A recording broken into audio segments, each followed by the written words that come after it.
आज की इस वीडियो में मैं डिस्कस करूंगी कॉजेज़ ऑफ कैंसर यानी कैंसर जैसी ख़तरनाक बीमारी की क्या क्या कॉजेज़ क्या क्या वजूहात हो सकती हैं। तो इसकी कॉजेज़ को हम लोग 3 कैटेगरीज में डिवाइड करते हैं। फिज़िकल कॉजेज़ आ जाएंगी, बायोलॉजिकल कॉजेज़ और केमिकल कॉजेज़। फिज़िकल कॉजेज़ के अंदर यूवी रेडिएशन यानी कि सूरज की जो रोशनी है उसके अंदर अल्ट्रा वायलेट रेडिएशंस होती हैं, वो आ जाती हैं। उसके अलावा आयोनाइजिंग रेडिएशन आ जाएंगी। बायोलॉजिकल कॉजेज़ के अंदर बैक्टीरिया, वायरसेस और पैरासाइट्स आ जाएंगे। जबकि केमिकल कॉजेज़ के अंदर आर्सेनिक केमिकल आ जाएगा, अल्कोहल आ जाएगा और तंबाकू का जो स्मोक है, जो धुआं है, उसके अंदर काफ़ी सारे कंपोनेंट्स ऐसे होते हैं जो कि कैंसर कॉज करते हैं। अब हम लोग टॉप 9 ऐसी चीज़ें कौन सी हैं वो देखेंगे जो कि कैंसर का रिस्क इंक्रीज कर देती है। तो नंबर 1 पे आ जाता है यूजिंग टोबैको यानी कि तंबाकू का इस्तेमाल, चाहे वो सिगरेट की फॉर्म में हो रहा है या फिर हुक्के के ज़रिए ले रहे हैं या किसी भी तरीके से ले रहे हैं, वो कैंसर के रिस्क को इंक्रीज करेगा। सेकंड नंबर पे है अल्कोहल यानी शराब नोशी। थर्ड नंबर पे ओबेसिटी, वज़न बहुत ज़्यादा होना। फोर्थ नंबर पे रेडिएशन, जो कि हम लोगों ने पहले डिस्कस किया कि अल्ट्रा वायलेट रेडिएशन सन की हो सकती है। एज के साथ साथ कुछ टाइप के कैंसर ऐसे हैं जो कि जिनका रिस्क एज के साथ साथ इंक्रीज हो जाता है, ओल्ड एज में ज़्यादा होने के चांसेस हैं। उसके बाद सिक्स नंबर पे सर्टेन केमिकल्स ऐसे हैं जो कि कैंसर के रिस्क को इंक्रीज करते हैं डाइट के अंदर। सेवन नंबर पे हम कुछ ऐसी चीज़ें ले रहे होते हैं जो कि कैंसर का रिस्क इंक्रीज करते हैं। देन एट नंबर पे वी हैव वायरल इन्फेक्शंस, कुछ वायरल इन्फेक्शंस भी कैंसर का रिस्क इंक्रीज करते हैं। और नाइन्थ नंबर पे जेनेटिक्स आ जाएगा। अब हम लोग यहाँ पे ये चीज़ देखेंगे कि जब हम लोग कैंसर की कॉजेज़ को डिस्कस करते हैं तो उसमें कुछ चीज़ें ऐसी होती हैं जो कि वाकई ही में कैंसर की कॉजेज़ हैं, रिस्क है। और कुछ चीज़ें ऐसी हैं जो कि सिर्फ सुनी सुनाई बातें हैं, इनका कैंसर से कोई लिंक नहीं होता। अब हम लोग देखते हैं कि वाकई के proven causes, proven risk cancer के कौन से हैं। तो उसके अंदर आ जाएंगी यूवी यानी सन की रेडिएशंस। उसके अलावा स्मोकिंग है, ओबेसिटी, अल्कोहल और प्रोसेस्ड मीट, वही तमाम चीज़ें ऑलमोस्ट जो हम लोगों ने पहले डिस्कस की। अब वो चीज़ें कुछ मिथ्स हैं, ठीक है, जो कि असल में जिनका रियलिटी में कैंसर से कोई ताल्लुक नहीं होता, लेकिन लोग कहते हैं कि ये कैंसर कॉज करती हैं। वो देखेंगे स्ट्रेस यानी बहुत ज़्यादा स्ट्रेस लेना, टेंशन लेना, उसकी वजह से कैंसर कॉज नहीं होता। मोबाइल फ़ोन्स की वजह से भी ऑब्वियसली नहीं होता। उसके अलावा बर्न फूड यानी कि कुछ लोगों का ख्याल होता है कि अगर कोई जला हुआ खाना खाएगा तो उसके अंदर कैंसर होने के चांसेस हैं, जैसे कि जली हुई रोटी अगर खा ली उसकी वजह से। ऐसा कुछ भी नहीं है, ठीक है, ये जस्ट एक मिथ है। अब हम लोग ये देखेंगे कि स्मोकिंग के बारे में हम लोगों ने डिस्कस किया था कि वो कैंसर कॉज करता है। अब हम थोड़ा सा प्रोसेस को देखने की, समझने की कोशिश करते हैं कि स्मोकिंग कितनी ख़तरनाक है, किस तरह से हमारी बॉडी में जाके कैंसर कॉज करती है। तो देखिए, सिगरेट का जो स्मोक है, सिगरेट का जो धुआं है, उसके अंदर 5,000 किस्म के डिफरेंट केमिकल्स होते हैं।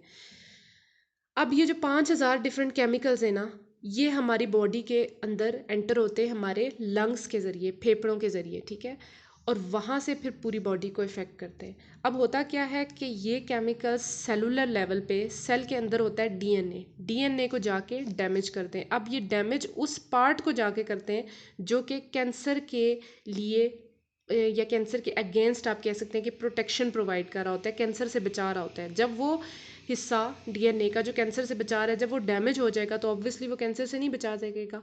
और कुछ केमिकल्स, अदर केमिकल्स ऐसे होते हैं जो कि अब वो डैमेज जो हुआ था वो उस डैमेज को रिपेयर नहीं होने देते, ठीक नहीं होने देते। यानी कि नॉर्मली होता है ना कि बॉडी के अंदर अगर कोई सेल डैमेज हो जाए तो उसकी रिपेयर होती है और रिपेयरिंग के प्रोसेस के थ्रू वो ठीक हो जाता है। लेकिन कुछ केमिकल्स ने उसको डैमेज किया और मज़ीद कुछ आए, उन्होंने उसे रिपेयर होने से रोक दिया।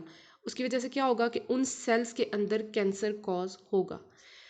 अब हम लोग ये देखते हैं कि तंबाकू के धुएं की वजह से, टबैको स्मोक की वजह से कौन कौन से एरियाज़ में बॉडी के कैंसर कॉज होता है। अब हम लोग हेड से नीचे तक आएंगे। माउथ एंड थ्रोट यानी कि मुंह का कैंसर, गले का कैंसर हो सकता है, खुराक की नाली का, फेफड़ों का, ब्रोंकस ट्रैकिया, जिगर का, मैदे का, पेंक्रियाज, कोलन रेक्टम यानी बड़ी आंत वगैरह का आ जाएगा। उसके बाद मसाने का कैंसर हो सकता है, यूट्राइन सर्विक्स का हो सकता है, और उसके अलावा गुर्दे का कैंसर हो सकता है, वॉइस बॉक्स लैरिंक्स। यानी कि आप अगर देखें कि कैंसर जो है ना, टोबैको की वजह से पूरी बॉडी में कैंसर कहीं भी कॉज हो सकते हैं, बहुत ज़्यादा ख़तरनाक है, बहुत डेंजरस है। उसके बाद हम लोग ये देखेंगे कि शराब नोशी की हमने बात की थी कि टॉप 9 रिस्क की जब हमने बात की तो उसमें शराब नोशी भी इंक्लूडेड थी। तो उसकी वजह से कौन कौन से कैंसर बॉडी के अंदर हो सकते हैं, तो अल्कोहल की वजह से 7 टाइप्स ऑफ कैंसर बॉडी के अंदर हो सकता है। इसके अंदर माउथ एंड अपर थ्रोट आ जाता है, यानी कि मोर, गला, लेरिंग्स, वही वॉइस बॉक्स जहाँ से हमारी आवाज़ प्रोड्यूस होती है, उस जगह को कहते हैं। इसोफेगस यानी खुराक की नाली, वुमेन के अंदर, ख़वातीन के अंदर छाती का कैंसर होता है, लिवर जिगर का कैंसर हो सकता है, और बाउल का यानी आंतों का कैंसर हो सकता है शराब नोशी की वजह से। अब हम बात करेंगे टॉप 5 ऐसे फूड्स कौन से हैं, कौन सी ऐसी चीज़ें हैं खाने में जो हम लोग इस्तेमाल करते हैं जो हमें अवॉइड करनी चाहिए, जिनकी वजह से कैंसर कैंसर का रिस्क इंक्रीज़ हो जाता है। ठीक है, नंबर 1 पे आ जाता है जी प्रोसेस्ड मीट। अब प्रोसेस्ड मीट कैसे कैंसर कॉज करता है? अब प्रोसेस्ड मीट की जब मैन्युफैक्चरिंग होती है, जब इनको बनाया जाता है ना, तो एक कार्सिनोजेनिक इंग्रेडिएंट यूज़ होता है। कार्सिनोजेनिक का मतलब है कैंसर कॉजिंग। उस इंग्रेडिएंट का नाम है जी सोडियम नाइट्रेट। अब इसको यूज़ करने का मकसद ये होता है कि ये जो आपका मीट होता है उसको ब्राइट रेड कलर देता है, ताकि वो दिखने में फ़्रेश लगे। इसी वजह से कहते हैं कि आपको फ़्रेश चीज़ें कंज्यूम करनी चाहिए ताकि आप बीमारियों से बच सकें। सेकंड नंबर पे आ जाता है सोडा, जो कि सबको बहुत पसंद है, सब बहुत शौक से पीते हैं। अब जो एक कैन है ना सोडा का, उसके अंदर तकरीबन 10 पैकेट्स होते हैं शुगर के, ऑलमोस्ट। ठीक है, और अब जब इतना ज़्यादा शुगर आप अपनी बॉडी के अंदर लेके जाएंगे तो उसकी वजह से क्या होगा कि ओबेसिटी होगी, यानी कि वज़न बहुत ज़्यादा हो जाएगा, और वज़न ज़्यादा होना कैंसर का एक रिस्क है, जो हम लोगों ने पहले वीडियो में देख लिया है। देन हम बात करेंगे नंबर 3 पे, फ्राइड फूड। अब जो हाई टेम्परेचर यूज़ किया जाता है ना फ्राइड फूड को बनाने के लिए या बेक करने के लिए, लाइक पेस्ट्रीज़ हैं, कुकीज़ हैं, केक्स हैं, तो उस हाई टेम्परेचर की वजह से कार्सिनोजेनिक सब्सटेंस की फॉर्मेशन होती है, जिसे हम कहते हैं एक्रिलामाइड, जो कि ये वही सब्सटेंस है, वही केमिकल है जो कि सिगरेट के अंदर भी होता है। तो इस वजह से ये भी अवॉइड करना चाहिए। देन हमारे पास फॉर्म्ड सैल्मन आ जाती है। अब जो फार्मिंग के ज़रिए सैल्मन फ़िश जो होती है, वो पहली चीज़ ये कि वो विटामिन डी में भी लोअर होती है, उसके अंदर विटामिन डी का कंटेंट भी इतना ज़्यादा नहीं होता।